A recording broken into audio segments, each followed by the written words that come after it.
Okay, hello everybody. It's Mr. Van here, but we're not doing this video with my face. We're doing this video with the screen because I want to take you through some key information and places you can complete applications and make sure you're covering everything you need to for the scholarship season that we are very much thrust into at the moment. So the first thing to keep in mind here, and massive thanks to Mr. Reedman for all of his work on setting this up as our staff chair for scholarship committee, is that the post I'm looking at on Teams right here, you'll find this and 3 other helpful posts also related to scholarships right now in the Vantech Student Hub right there, and making sure you go to the post-secondary and scholarship channel that you've probably seen me post on throughout the year at various points.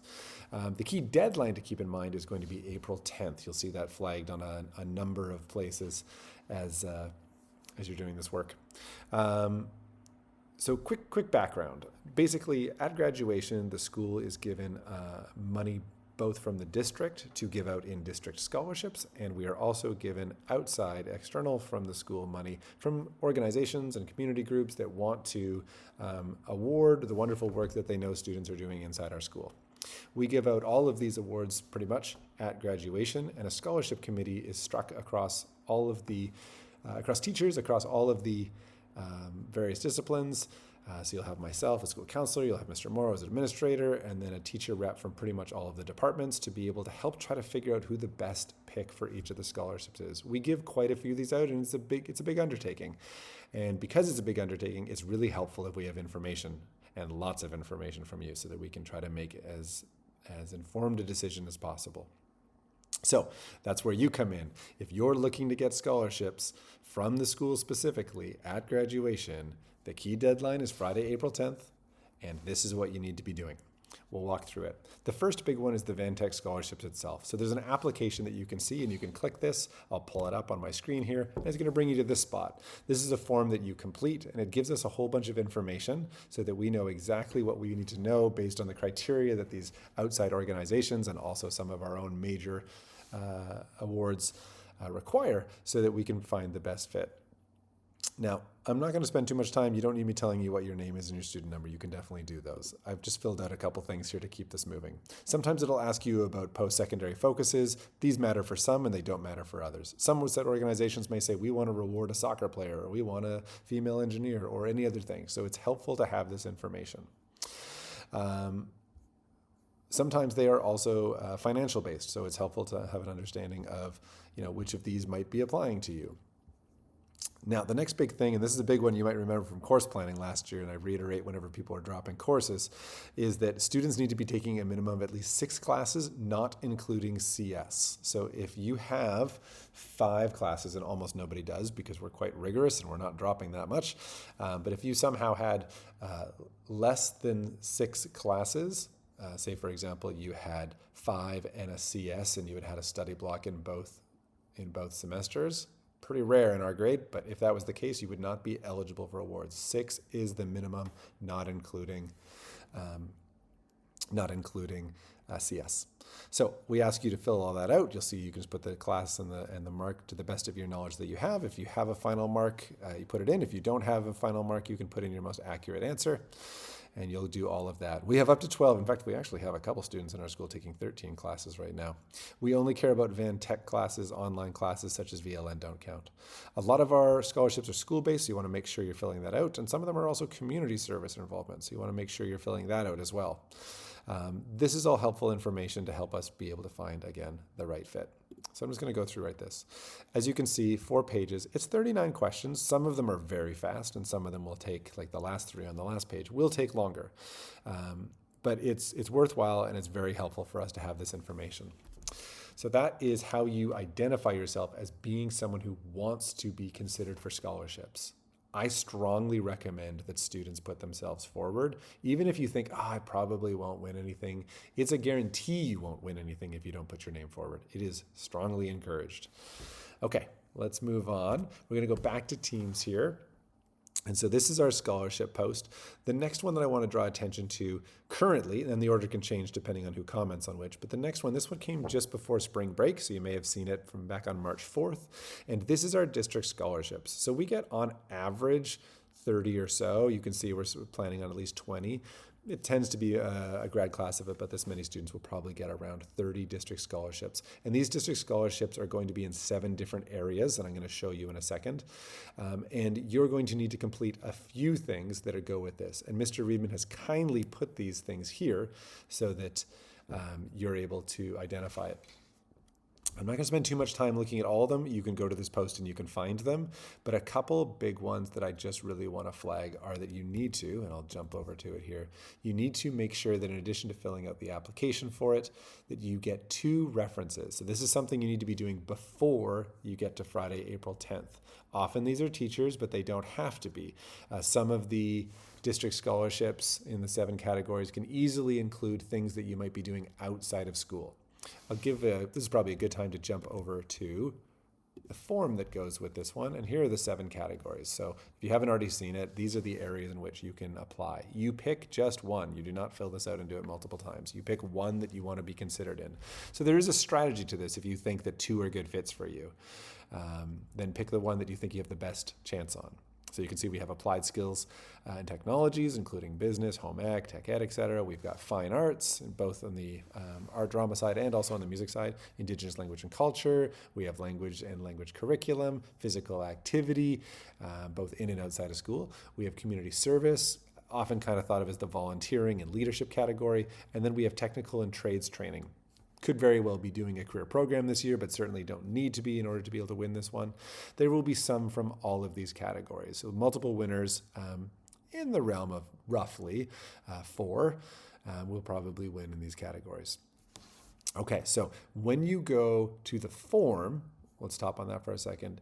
You'll see, again, you need to mail this into Mr. Reedman. Thanks to Mr. Reedman for taking all of this. He also monitors all these forms very kindly. You'll be filling out the information that you see here.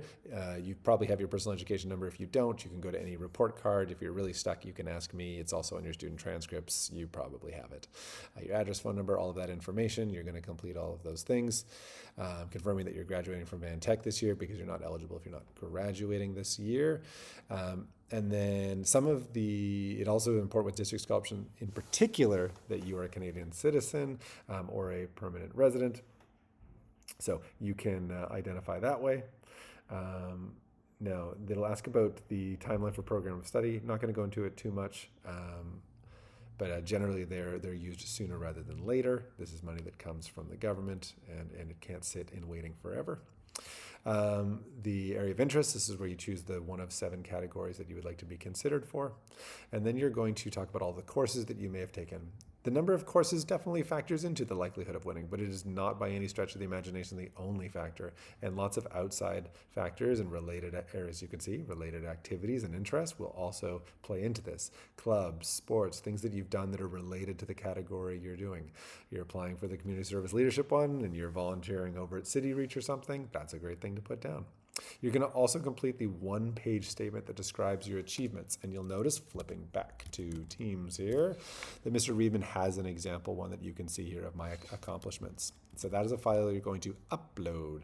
And then you're going to identify the 2 teachers, teachers and or people from outside the teaching profession, coaches, things like that would be able to best meet the requirements for the district scholarship you're applying to. To be really clear, it would be odd for somebody to be applying in one category without a reference that was related to a subject. So for example, if you were doing fine arts and you're a music student and you didn't choose Kilburn or Riekert, that would be a little odd. So you want to make sure that one of your 2 is definitely someone related to the area that you're doing, a teacher related to the area. But the second one could be another staff member, could be someone outside of school. Those would all be acceptable. You complete those out and then you give the email. This is how Mr. Reedman and myself later are able to check with the teacher just if they haven't submitted the reference to us. Now the references, let's jump to them for a second. So I've already emailed just a few minutes ago to all staff members these 2 references. And I've told teachers to be ready for grade 12 to be asking them. The first one here is Form A, and the second one here is Form B. As you can see, Form B is slightly shorter with a couple more check boxes. The teacher can do either, and it doesn't matter which one they do. Additionally, they can write a reference letter. So if you have a particularly close connection with a staff member, you've maybe taken their class a few times, you've got a good relationship, you might have already asked for a reference letter for something else, a reference letter is absolutely usable. So we have 3 options, 2 forms and a reference letter. I don't want students going and asking teachers for reference letters in most situations, because it's a huge amount of work to write a reference letter as opposed to filling out one of these forms. So if a teacher would like to do it, they certainly can, but any of the 3 will be totally fine. And so you need to make sure you get these 2 references sorted out from teachers and make sure they know, as they probably already do, to send those to Mr. Reedman when they're done. And then you're going to make sure you do the form and you include the other parts that are on here so that you have it. There's also a bit of one file here is with some background information as well.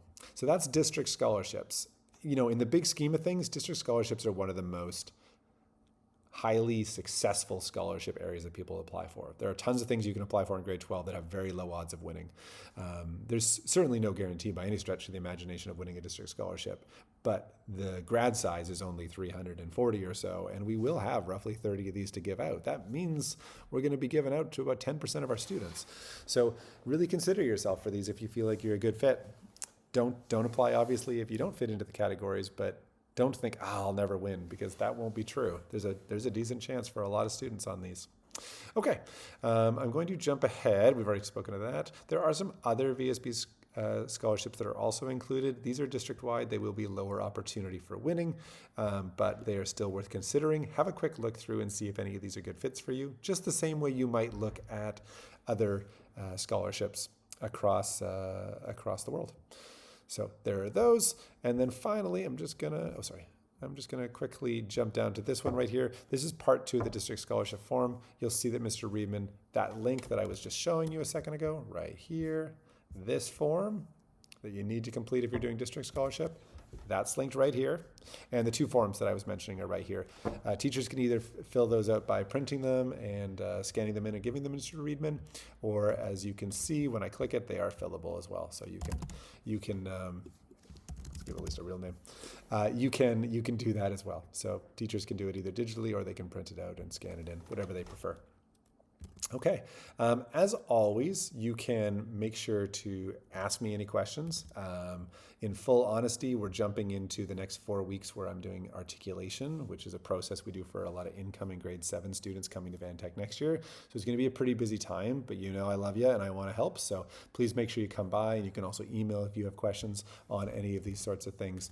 Mr. Reedman is also a massive help, and again, thanks to him and the whole scholarship committee who make this happen every year.